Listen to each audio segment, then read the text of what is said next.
Hey everyone, if you are currently on Social Security or planning to retire soon, what I'm about to share could completely change your financial future. There's a major proposal making its way through Congress right now. That could mean hundreds, even thousands more dollars in your pocket every single month. But here's the thing, it's not all good news and you need to know exactly how this affects you specifically. I spent hours digging through the actual legislative proposal, reading economist reports and breaking down the numbers so you don't have to. And honestly, some of what I found surprised even me. So grab a cup of coffee, settle in, and let me walk you through everything you need to know about this Social Security increase that everyone's talking about. Before we dive in, make sure you hit that subscribe button and turn on notifications because changes like this happen fast, and I want to make sure you don't miss any updates that could affect your benefits. All right, so what exactly are we talking about here? The proposal is called the Social Security Expansion Act, and unlike a lot of bills that just try to keep the current system afloat, this one actually aims to increase benefits for millions of Americans. The main goal to boost Social Security payments by an average of $200 per month for current and future beneficiaries. Now, I know $200 might not sound life-changing to some people, but when you're living on a fixed income and trying to decide between medication and groceries, that extra money is absolutely massive. The architects of this plan are trying to address something we all know is true. Social Security benefits haven't kept up with the actual cost of living. Sure, we get those COLA increases every year, but let's be real. When your rent goes up $150, your medications cost $100 more. And a basic grocery trip feels like a luxury shopping spree. Those small COLA bumps just don't cut it anymore.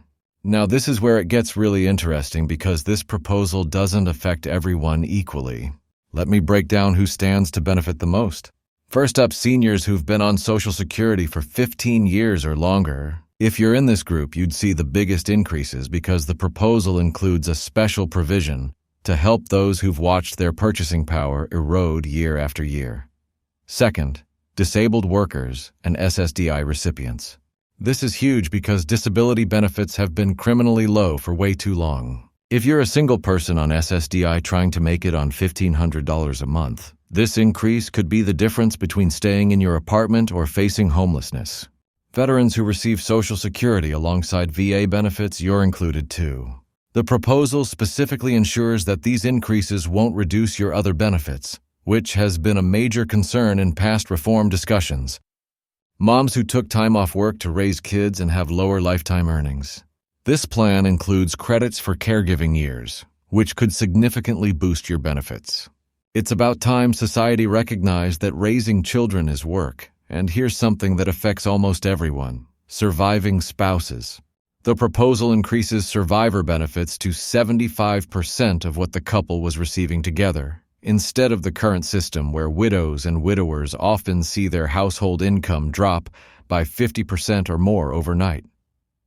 So here's what would actually change if this proposal becomes law. And I'm going to be straight with you about all of it. The benefit formula itself would be recalculated. Right now, Social Security replaces about 40% of your pre-retirement income on average.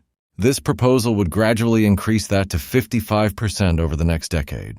For someone who made $50,000 a year before retiring, that's the difference between getting $20,000 versus $7,500 annually.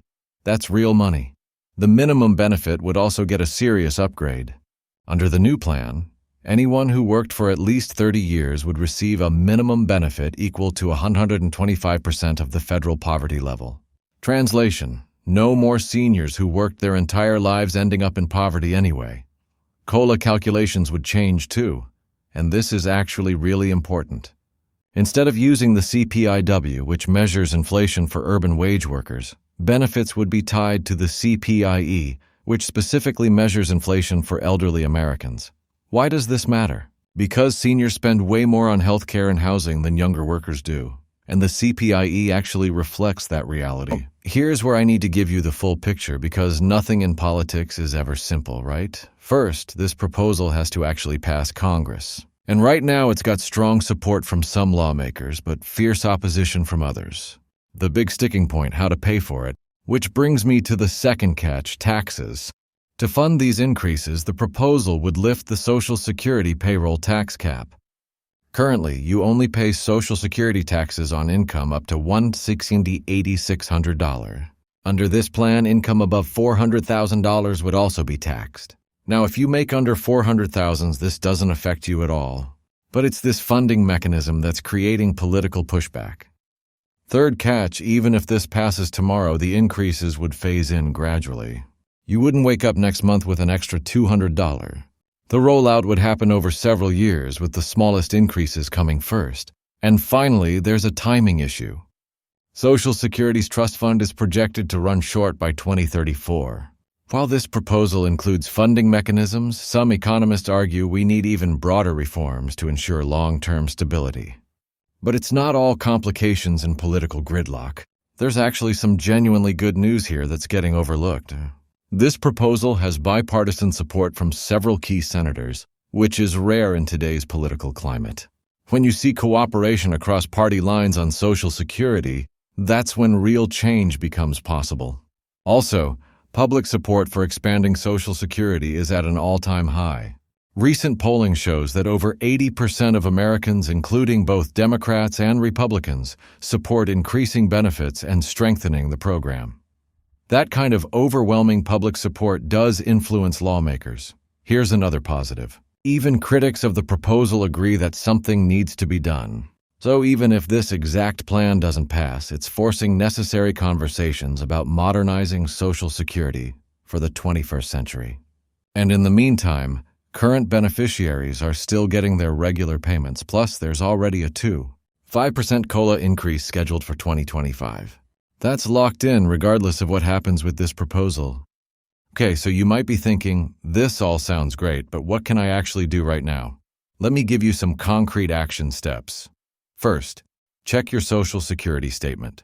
Go to SSA.gov and create a My Social Security account if you haven't already. You need to know exactly what you're currently receiving or projected to receive, because that's your baseline for understanding how any changes would affect you. Second, calculate your actual expenses. I know it's not fun, but sit down and figure out what you really need per month versus what you're getting. If there's a gap, that's when you look into additional assistance programs. And yes, I've got videos on all of those. Third, contact your representatives. I know it feels like screaming into the void, but here's the truth. When congressional offices get flooded with calls and emails about a specific issue, they pay attention.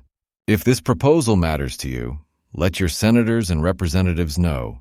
Be polite, be brief, and be clear about how you'd be affected. Fourth, optimize what you have right now. If you haven't filed for all the benefits you're eligible for, you could be leaving money on the table. Medicare savings programs, extra help for prescription costs, property tax exemptions, utility assistance. These programs exist right now and can help immediately while we wait for any Social Security reforms. Let me zoom out for a second and talk about what this proposal really represents.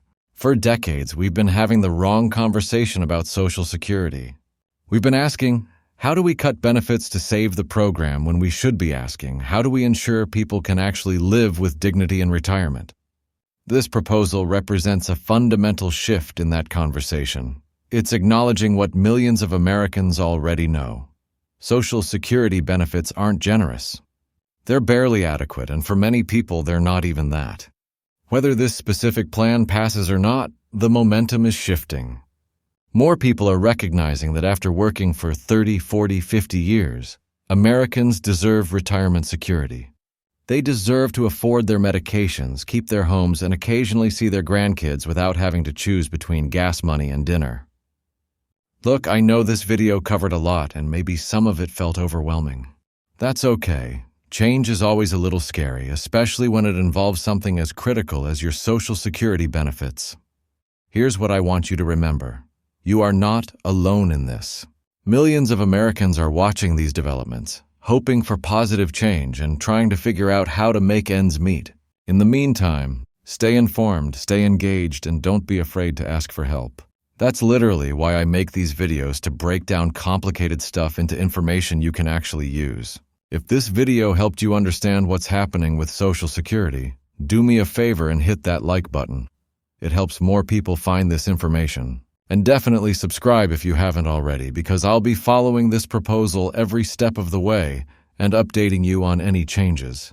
I've also got videos on maximizing your current Social Security benefits, filing for disability, understanding Medicare, and qualifying for assistance programs.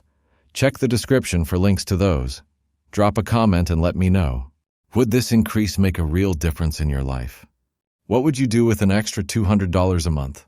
I read every comment, and your stories help shape the content I create. Remember, better days are possible. Sometimes it takes fighting for them, but they're possible. I'll see you in the next video.